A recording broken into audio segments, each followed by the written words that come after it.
قهقهة للضحكات، جلجلة الأغنيات، زقزقة للعصفور، طبطبة حتى تدق طبول، فرفش عن الناس بتبان، لعلع أنوار والوان، دندشة لبس وحركات، فرقع لعب هدايا عاديات. فهمتي حاجة ولا عيد؟ هل قلت لتوك عيد؟ العيد اليوم هو عيدي، أتزين يلبسني جديدي، سأقول للشمس اقتربي. بسم الله الرحمن الرحيم. مكونات كحك العيد. اول حاجه عندنا هنا الدقيق. طبعا الدقيق حسب الكميه اللي انت هتعمليها، كيلو ولا كيلو ونص ولا اكتر او اقل. انا عندي هنا كميه كيلو ونص من الدقيق. الدقيق الكيلو بياخد 8 اكواب، فانا دلوقتي عامله كيلو ونص يعني حوالي 12 كوبايه.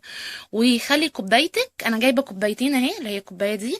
عندي كوبايه تانية زيها هعاير بيها السمنه، فخلي كوبايتك اللي تعايري بيها دي هي الكوبايه اللي تعايري بيها السمنه وتعايري بيها اي حاجه. دلوقتي عندنا خلاص الدقيق زي ما قلت لكم، كيلو ونص من الدقيق، 12 كوبايه.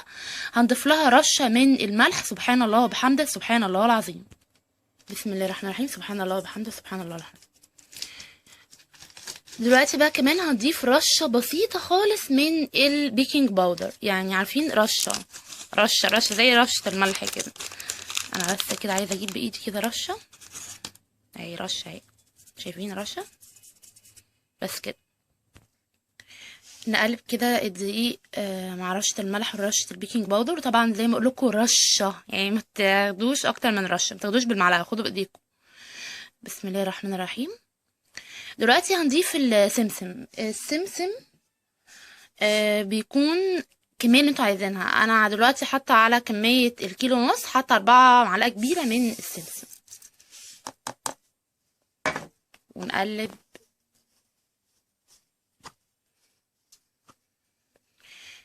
نيجي بقى دلوقتي دور السمنه. زي ما قلت لكم نفس الكوبايه اللي عيرت بيها الدقيق، هجيب الكوبايه دي او كوبايه تانية زيها يعني بالظبط، واحط علوها 3 كوبايات سمنه. يعني عايزه 3 كوبايات سمنه على كميه كيلو ونص دقيق، لكن 3 كوبايات سمنه مليانه مليانه مليانه. هحطهم تدريجيا. ولازم تاخدوا بالكم، في ناس بتحب اللي هي تسخن السمنه الاول والكلام دوت وتحطها وتقدحه وكده يعني، فانا هوريكم النهارده طريقه مختلفه برضو بس حلوه. في ناس بتحب تعمله بالزبده، اعملوه بالزبده لو انتوا حابين، لكن عايزه اضمن لكم ان السمنه والله بتنجح وبيطلع طعمه رائع. فالطريقه دي والطريقه دي صح وتمام. الطريقه برضو انت عايز تدققيه عشان لو عامله كميه كبيره برضو صح، لكن احنا عاملين كيلو ونص وهيتاكل ولطيف جدا، فمش هندحق مش هندحقه اسمها ايه؟ ندحقه. المهم ماما عماله تضحك. يلا هنا عندنا سمنه كريستال، انصح بيها حلوه. او اي سمنه غير مهدرجه تكون انتوا بتحبوها. وهعاير منها 3 كوبايات مليانه من السمنه الاولى اهي. بسم الله الرحمن الرحيم. شفتوا مليانه ازاي؟ ايه الكوبايه التانية؟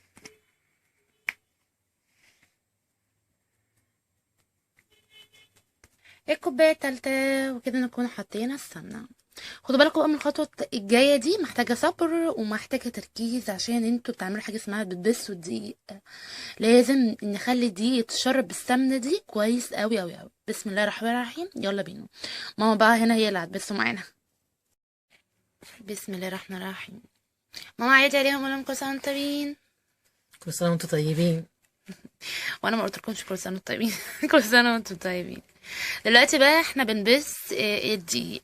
يعني ايه بنبسه؟ يعني اللي احنا بنخلي الدقيق يتشرب السمنه، او سواء انتم مستخدمين زبده كويس قوي. طبعا زي ما انا قلت لكم مستخدمه سمنه، وبجد الوصفه بتنجح وانا بحبها قوي.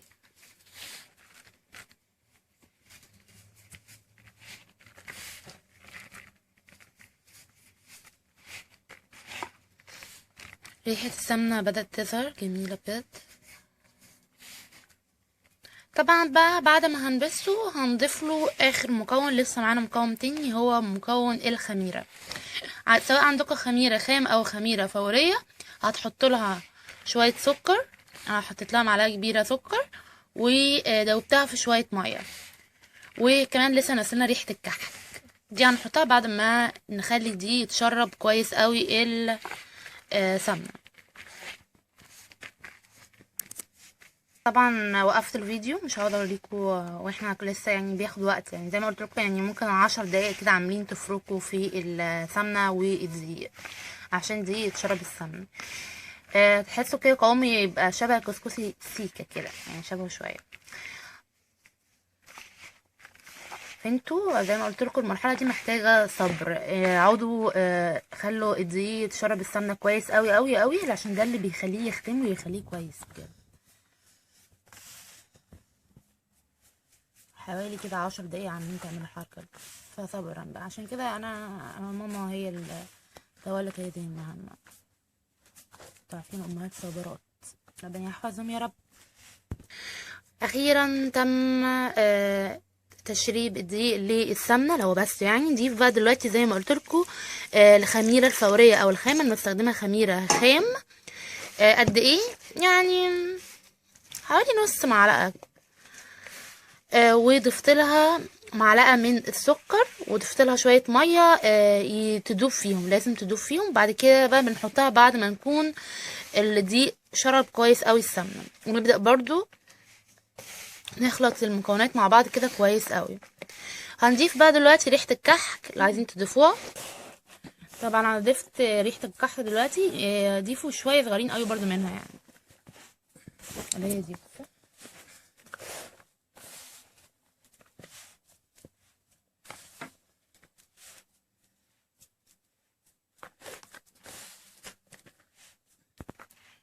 طيب ونقعد بقى نلم العجين بتاع الكحك. طيب انا دلوقتي مثلا عايزه اعرف بقى خلاص تمام بقى دلوقتي ابدا اشكل ولا ايه. بتاخدي بعد ما تخلطي العجين بايدك كده كويس، تاخدي واحده تشويها، تقعدي اللي هو تقعدي تمسكيها كده وتقعدي رايحه جايه فيها كده، وبعد كده تشوفي اتشكلت معاكي ولا لا. ولازم قبل ما تشكلوها لازم اللي هو تختموها، اللي انتوا تقعدوا تحركوها كده بايديكوا شمال ويمين شمال ويمين لغايه ما تحسوا ان هي بتطلع السمنه اللي فيها، تحسوا ايديكوا بدات اللي هي فيها سمنه يعني. وبعد كده بقى بتشكلوها. انا قبل كده عملت معاكم التشكيل طرق كتيره جدا. اكتر طريقه بحبها هوريها لكم النهارده، اللي هي الطريقه دي اللي انا هعتمدها يعني، الكل بيحبها الصراحه. والحشوه بقى ملبن او عجوه، انا بحب العجوه فهنحشيه عجوه. ولما نشكله هنحطه في صواني دي مش تكون مدهونه ولا حاجه، لان هو نفسه هينزل الماده الدهنيه بتاعته. ونسيبه يخمر من نص ساعه لساعه، او يعني مش يخمر يعني نسيبه يرتاح. ما علينا، نسيبوه بعد ما تشكلوه نص ساعه او ساعه. وبعد كده طبعا بقى بتدخلوه الفرن. خدوا بالكم منه وهو في الفرن. الحشو عندنا هنا عجوه اهو، نوع كويس. اختاروا نوع كويس من حد كويس واثقين فيه. وهنبدا اللي احنا نكورها كور صغيره ونحشي بيها الكحك. كورنا كمية من العجوة، وناخد جزء من الكحك ونقعد نحرك فيه في ايدينا كده، نتك عليه ضغط ضغط لغاية بصوا ما تحسوا ان ايديكم بدأ يظهر فيها السمنة. والله يا جماعة انا كنت جايبة جوانتي للموضوع ده، بس برضه مش بعرف اعمل جوانتي، يعني الموضوع الايد ده بيبقى اريح. انا غاسلة ايدي كويس جدا، فمهما رحنا ومهما جينا جوانتي يا جماعة.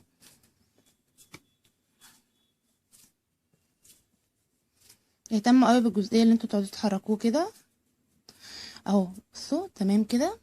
نعمل بقى كورة حلوة جميلة. بسم الله الرحمن الرحيم. ونحط فيها واحدة من العجوة، نقفلها ونكور تاني. حاولوا العجوة لما تكوروها ما تعملوش يعني حاجات كبيرة قوي، ما تبقوش طماعين، عشان هتخرج من بره وهتقرفكم يعني. تضحكي عليا.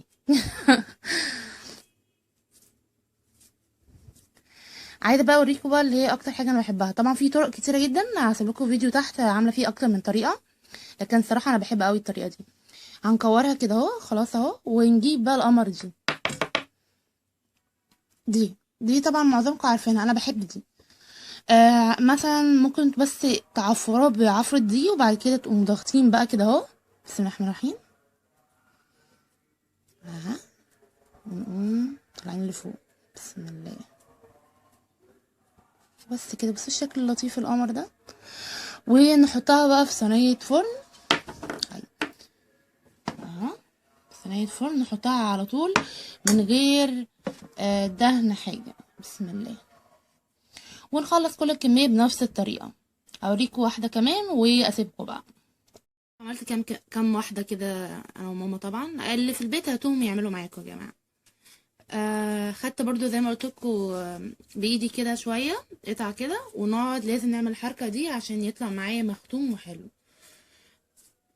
زي ما قلت لكم اول ما تحسوا كده ايديكم بدات تدهن شويه، تحطوا بقى الحشوه بتاعتكم.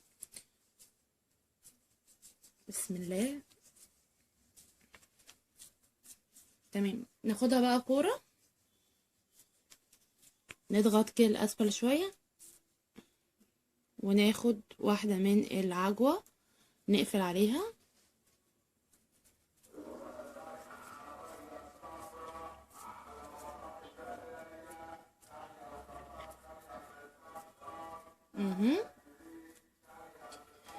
مش عارفه اظهر لكم عمو اللي عمال ياخد رزقه ده، مش عارفه بينادي عليه، ما علينا يعني. او نضغط برضو تاني كده اهو. وممكن قبل ما انتوا تستخدموا دي ممكن برضو تفردوها كده بايديكوا شويه بحيث ان هي تبقى مفروده اكتر. اهو نضغط ضغطه كده حلوه ونساوي بايدينا كده بالراحه اهي. بعد كده بقى النقشه اهي. بسم الله.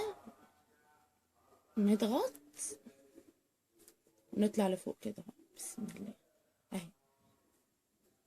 وكده بقى كل الكميه.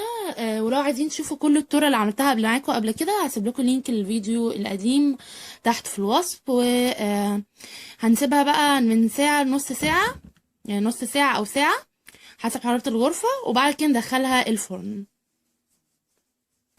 بصوا يا جماعه الجمال، انا كده خلاص شكلت كل الكحك. عملنا من كيلو ونص دقيق حوالي 6 صواني كحك. سايباها تخمر، خمرت اهو لمده ساعه. مسخنه الفرن، دخلها الفرن. وخدوا بالكم الكحك مش يعني مش بنطلعه لونه محمر، لا، فبتلاقوا بس اللي هو من تحت كده ختمت، يبقى كده تمام. هوريكم شكلها. قهقهة للضحكات، جلجلة الأغنيات، زقزقة للعصفور، طبطبة حتى تدق طب